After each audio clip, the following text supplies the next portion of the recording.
ug dinhi ning atong tulumanon. Inyong masayran ang kamaturan kay sa kamaturan.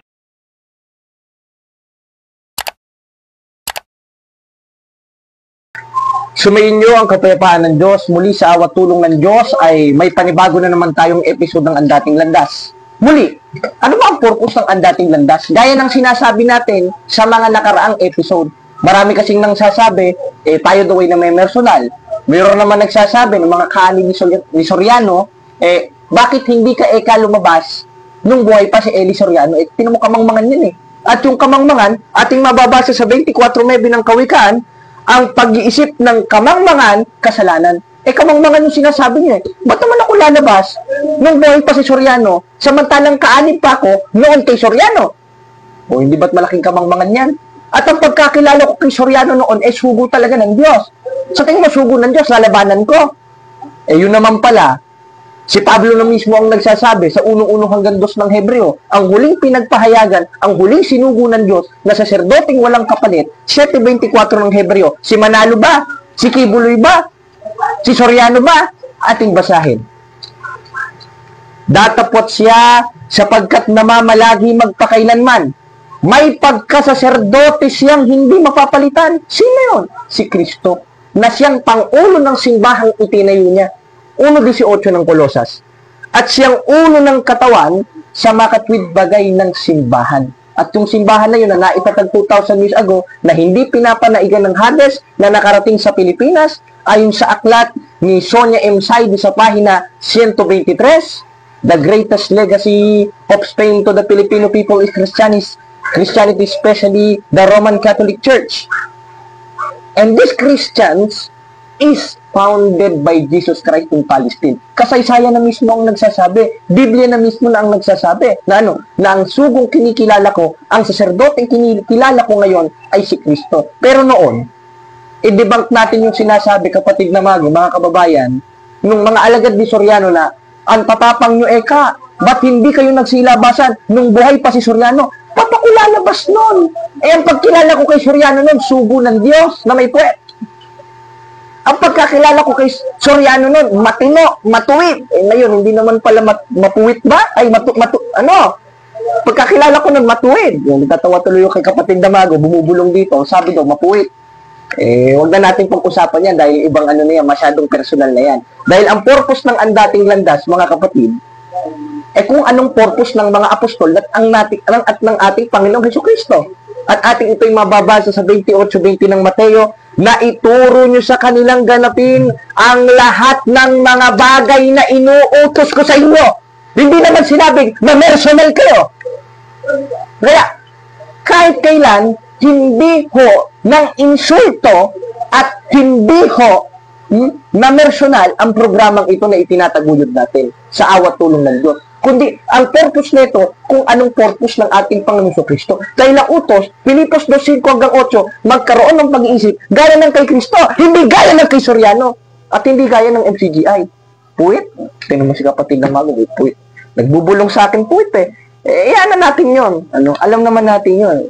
Hindi lang natin sabihin. Sa atin lang, Kaya, para makapag-umpisa na tayo, mga kapatid, ating talakayin ang dati kong binabatikos na aral.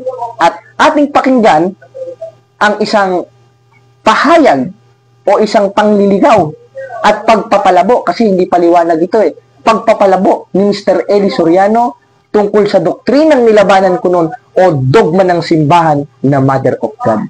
O si Santa Maria ba ay ina ng Diyos? Ating panoodin.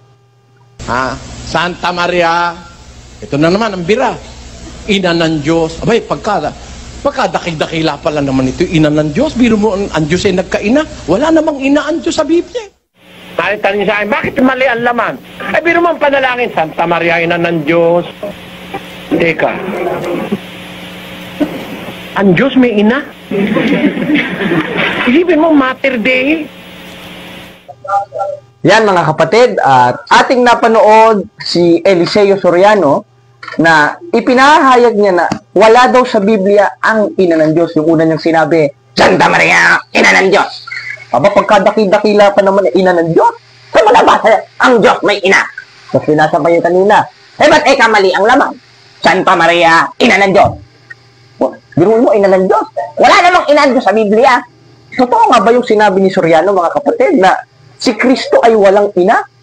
At kung walang ina si Kristo, paano siya makakapagkatawang tao? At ano ba ang pagkilala ng mga apostol kay Kristo? Basahin natin ang sabi ni Apostol Tomas na mas matalino pa kay Eli Soriano sa 20:28 ng 1. Ito ang ating mababasa. At sumagot si Tomas sa kanya'y sinabi, yung subject of the sentence dito na sinasabihan ni Apostol Tomas si Kristo. At wala namang ibang kausap dito si Apostol Tomas kundi si Kristo. Hindi naman si Soriano. Ngayon, ano ang ating mababasa? Sumagot si Tomas sa kanya'y sinabi. Sa kanya'y sinabi. Anong sabi niya? Panginoon ko! Diyos ko! Ngayon, kung ang sabi ni Apostol Tomas sa ating Panginoon Kristo ay Diyos, anong ating Panginoon Kristo? Diyos. At anong paliwanag ng isa pang apostol, hindi mangangaral na si Eli Soriano, hindi natin pakikinggan yan. Pakikinggan natin yung mga maling sinasabi niya. Dahil lahat naman ng sinasabi niya, mali talaga.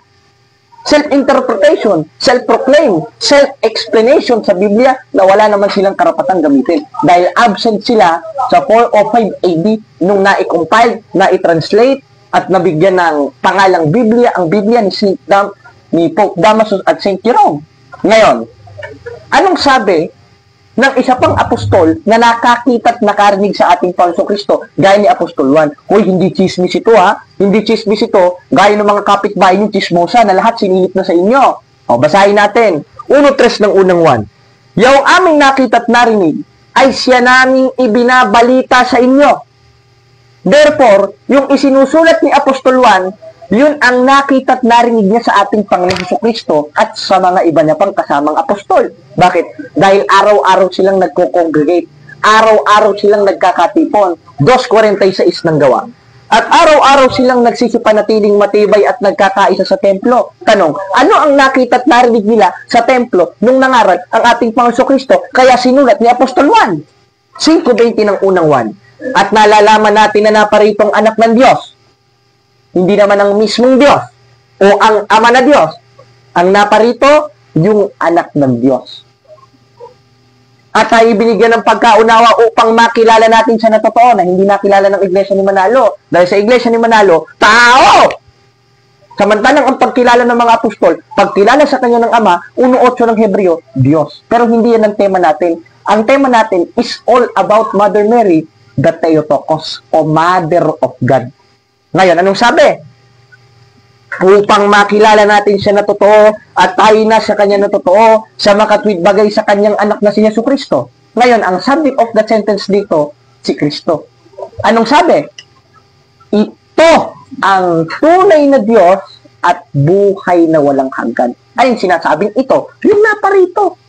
Yung tunay na Diyos, yung buhay na walang hanggan. Therefore, mga apostol na mismong nagpapakilala, mga apostol na mismong nagsasabit, nagkla-clarify na ang naparito ay Diyos. Katunayan, in Old Testament, in Book of Isaiah, nasa hula na yun. Hindi sa hula ni Badang Uring.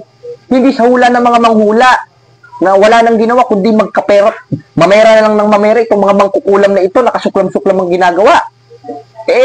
Pangloloko sa kapwa-tao yan eh. 18 hanggang 12 ng Deuteronomio. Sino mang nagpaparaan sa apoy ng kanyang anak na lalaki at anak na babae o nang huhula sa 12, hindi magmamanat kasuklam-suklam sa Diyos. Kaya huwag tayong sasangguni dyan sa mga manghula na yan.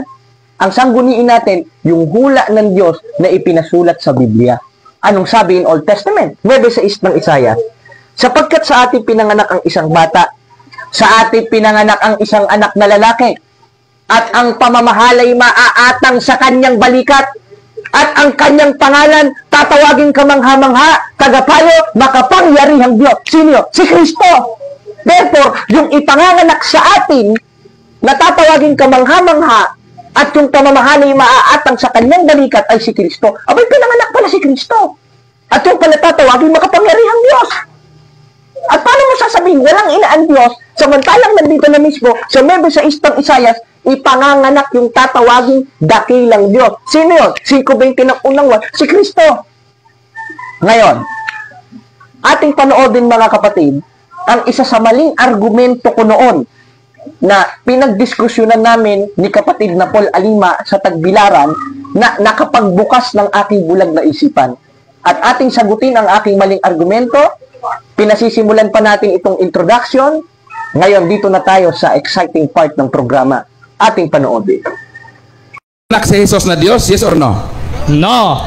Ito, dahil ang ipinanganak niya, dahil ang pinanganak niya, yung katawang tao ng Diyos. Ang kulit mo naman eh. Nasa G5 ng Hebreo yun at 1:14 ng 1. Sino Next question. yung nagkatawang tao na Jesus? Diyos yun o hindi? Diyos. Pero nung nagkatawang tao, hindi na Diyos yun. Katunayan, umamin nga yun dun sa 1:23 ng Mateo eh. Na si Maria, nagdadalang tao, di naman sinabing nagdadalang Diyos. Dahil yung ipinanganak ni Maria, yun yung katawang tao ng Diyos. Gipain mo. Ngayon, Ulit. Ngayon mga kapatid, ating napanood ang isa sa argumento ko na natutunan noon kay Soriano na yung katawang tao ni Kristo na ipinanganak ni Maria ay hindi Diyos. Unang-una, dun sa argumento nating binasa, yung ipinanganak sa ating bata sa 9:6 ng Isaiah, sa hula in Old Testament, ay tatawaging makapangyarihang Diyos. Therefore, yung ipinanganak na katawang tao, gaya ng sinabi ko sa G5 ng Hebreo, tatawaging makapangyarihang Diyos. Bakit tatawagin? Dahil likas sa kalagayan niya yung pagka-Diyos nang wala pang pasimula. At inaamin naman natin, wala talagang pinagmulan ng Diyos. Nasa 92 ng awit, ang Diyos ay walang pinagmulan. Pero nagkaroon ng pinagmulan nung pinanganak siya ni Santa Mariang Birhen sa pamamagitan ng haing katawan at sa pamamagitan ng katawang tao. G5 ng Hebreo, gaya ng ating argumento nung tayo NPGI pa. Basahin natin. At ng Diyos ay bumaba sa sanlibutan ay sinasabi, hain at handog ay hindi mo ibig, ngunit isang katawan ang sa akin na inihanda mo. At yung katawan na yon, gaya ng argumento ko, yun yung katawang tao ng Diyos. Nakakatawa lang. Kasi yung katawang tao pala ng Diyos, hindi pala Diyos. Samantalang mga apostol na mismo nagsasabi, 5:20 ng unang 1, na naparito ay Diyos. At nung nakita ni Apostol Tomas, ang nakikita niya yung human nature ni Kristo, ang sabi sa 20:28 ng 1, Panginoon ko, Diyos ko, di Diyos. Ngayon, nung pinanganak ni Santa Maria yung tinatawag na Diyos at nasa hula sa 9:6 ng Isayas na Diyos o tatawaging makapangyarihang Diyos, anong tawag kay Maria? Ina ng Diyos o ina ng pusa? Ina ng Diyos. Dahil kung sasabihin mo na si Santa Maria ay hindi ina ng Diyos, mag-iglesia ka na lang ni Manalo, Soriano at Daniel Rason. Walang niya. Di ba? Ganun lang naman maintindihan yun eh. Di ba, lang, kung 4-4 ng ikalawang kurite, kinatuparad sila na binulag ng Diyos ng sanglibutang ito ang pag-iisip ng hindi nagsisisampalataya. Pero klarong-klaro naman mga kapatid na na yung katawang tao ng Diyos na ipinanganak ni Santa Mariang Birhen ay tatawagin Diyos at tinawag ng Diyos at yung naparito, gaya ng ating binasa ng una si 5:20 ng unang 1, ay tunay na Diyos at buhay na walang hanggan. Sa papaanong pinanganak yung tunay na Diyos at buhay na walang hanggan, na nooy walang pinagmulan, ngayon merong pinagmulan. G5 ulit ng Hebreo, ulit-ulitin natin. At ng Diyos ay bumaba sa sanlibutan, sinasabi, hain at handog ay hindi mo ibig, ngunit isang katawan ang sa akin na inihanda mo. At yung katawan na yon, 1:14 ng 1, yun ang katawang tao. Kaya, ang sabi doon ni Arkanghel Miguel sa Aklat ng Bagong Tipan sa Mateo, ikay nagdadalang tao. Dahil ang dinadala ni Maria, yung katawang tao.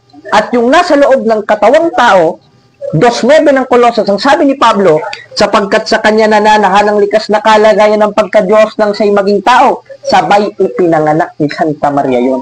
Tanong, kailan ba naging tao si Kristo? G5 ng Hebreo, nung nasa sinapupunan siya, nung nasa loob siya o bosom, o nasa bosom siya ni Santa Mariang Birhen, o nasa sinapupunan. Ngayon, kung babalik tayo o gagamit tayo ng time element at konteksto ng Biblia sa G5 ng Hebreo na naging tao si Kristo, kapatid na mago, mga kababayan, nung siya'y nasa sinapupunan ni Maria, Doon pa lang pala, nandun na yung pagka-Diyos eh. Bakit? G5 ulit ng Hebreo. Ulitin natin mga kapatid.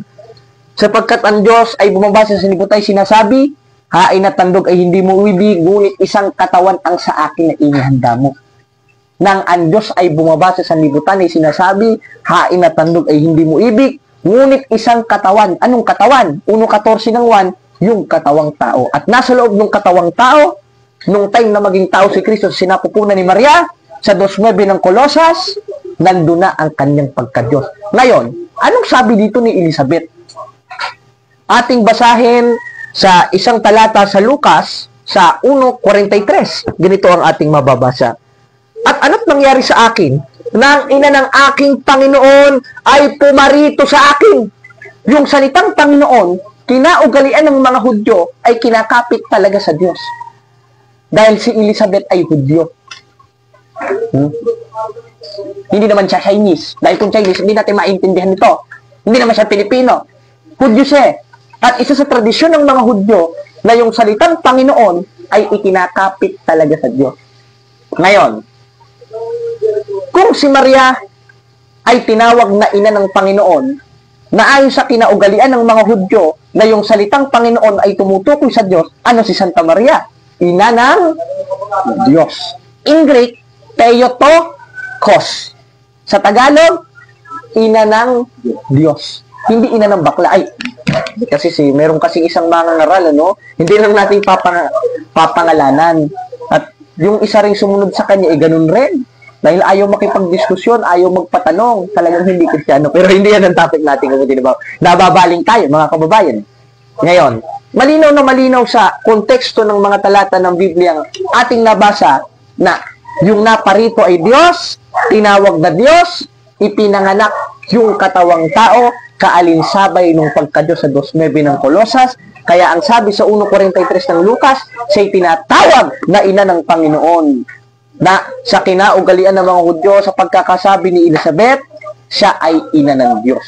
Dahil ang Panginoon ay kumakapit sa Diyos, na kung si Santa Maria tinawag na ina ng Panginoon, siya ay ina ng Diyos. At yan ang dogma ng ating simbahan sa Catechism of the Catholic Church, si Maria ay ina ng Diyos. At yan ang hindi kayang tutulan ng Protestante, lalo na ng NCGI, lalo na ng mga born again, lalo na ng mga Baptist, lalo na ng mga kultong nagsilitawan at kinatusaran ng 24:24 Mateo. O sinong tututol dito?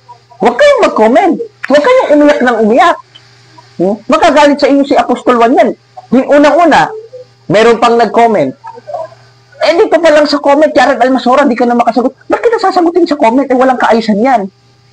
At magagalit pa sa atin si Apostol Juan dahil dakdak lang tayo ng daktak. Dahil ang sabi, 3:18 ng unang 1, huwag kayong umibig ng salita ni ng di laman kundi ng gawat katotohanan. Therefore, gagawa kayo sa katotohanan at yung gawat sa katotohanan, yung makipagbaka kayo ng may kaayusan. Mga demonyo! Ayon sa Biblia. Bakit? Mga sinungaling kayo eh. Sukat nyo sabihin si Maria hindi ina ng Diyos. Ano si Kristo? Tao! Ano si Kristo? Pusa! Doon na nga lang sa sentido common mo eh. Pag ang pusa, nanganak ng pusa, anong tawag sa pusa? Ina ng pusa. Pag ang pusa, nanganak ng aso, anong tawag sa pusa? Ina ng aso. Ngayon, kung ang tao nanganak ng Diyos, gaya ng nasa 9:6 ng Isaias, 2:9 ng Kolosas, na yung nasa sinapupunan ni Maria, nakatawang tao ng Diyos, na sinabing nagdadalang tao may pagka-Diyos, 2:9 ng Kolosas, sabay niyang ipinanganak, anong tawag kay Maria? Ina ng Diyos. Kaya, sino mang relihiyon nagsasabi na si Santa Maria hindi ina ng Diyos, sa demonyo, ayon sa Biblia. Maka imperno, maka demonyo, mga antikristo, ayon sa Biblia. Kaya, yun ang ating napag-aralan ngayon, mga kapatid. Klaro ba, kapatid ng aga? Klaro ba, mga kapatid? Kaya pagpasensyahan mo na kung tayo sumisigaw. Dahil utos naman ito 58:1 ng Isaias. Humiyaw ka ng malakas, huwag kang magpigil. Ilakas mo ang iyong tinig na parang pakakak. Hindi naman tayo nagmumura, kaya sumigaw tayo ng malakas. Punahin natin silang may kabagsikan. Dahil hindi natin magigiba yung mga maling haka kung malumanay tayo na hindi tayo makabasag ng pinggan. Dahil wala tayong pinagkaiba dun sa mga pastorotot ng mga born again, pastorotot ng mga kultong itinatag ng tao, na hindi na naglilingkod sa Kristong Panginoon. 16:18 ng Roma. Sapagkat ang mga gayon ay hindi naglilingkod sa Kristong Panginoon, kundi sa kanilang sariling tiyan, sa pamamagitan ng kanilang mabuting pananalita at mainam na talumpati, dinadaya ang puso ng mga walang malay. Kaya sa pamamagitan ng kanilang mabuting pananalita, accept Jesus Christ! Ganun sila In the name of Jesus, bro, I love you, I love you. Biruin mo, kapwa mo lalaki, sasabihin mo, I love you. Bading! May kilala akong pastor ninyo, Pastor Chris, ng Disciples of Jesus. Paano kayo naging Disciples of Jesus? Pakikiapid sa kapwa lalaki ginagawa nyo. At yung pakikiapid sa kapwa lalaki, gawain ng mga liko yun. 6:9 ng unang Korinto. Hindi nyo ba alam na ang mga liko hindi magmamana ng kaharian ng Diyos? Aba, hindi pala magmamana, hindi pala maliligtas. Sa katuwid, kalaban ng Diyos. 10:27 ng Hebreo. At yung kalaban ng Diyos, itutupok sa impyerno. Gaya ng isang baklang pastor dyan. Hindi ko napapangalanan. Pero yung isa, pinangalanan ko, yung Chris. Basahin natin. Niyang mga nakikiapid, niyang mga nangangalunya, niyang mga magnanakaw, ni ang mga nakikiapid sa kapwa lalaki ay hindi magmamana ng kaharian ng Diyos. Kung sa bagong tipan pa nga lang, 5:28 ng Mateo, tumingin ka pa lang sa babae na may kalibugan, nagkakasala ka na ng pangangalo niya, paano pa kaya sa lalaki? Tumingin ka ng may masamang hangad. Tumingin ka na parang nababading ka. Hindi ba ka ba nagkakasala ng pangangalo niya? No? Nagkakasala ka ng pangangalo niya, Pastor Chris. Yan kasi ang hirap sa mga pastor na ito, self-interpretation Hindi man lang marunong magpasakop doon sa mismong iglesia na pinanggalingan ng Biblia, na siyang haligit-saligan ng katotohanan sa 3:15 ng unang Timoteo na iglesia ng Diyos. At yung Diyos na yun, sa 16:16 ng Roma, yun si Cristo o Church of Christ. At nangalat, at yun ang sinasabi sa 9:31 ng gawa sa La Sagrada Biblia, na Las Iglesias Católicas Apostolica Romana. At ayon sa aral ng simbahan sa Catechism of the Catholic Church 811, the Church of Christ or the Church of God is the Catholic Church. Kaya mga kapatid, salamat sa Diyos at wala na tayong maraming oras. Ug inyo nang nabati ang mga kamatuoran dinhi ning atong tulumanon. Kay usay kamatuoran. Ako lang hinaot nga daghang kamog lakatunan. Daghang salamat.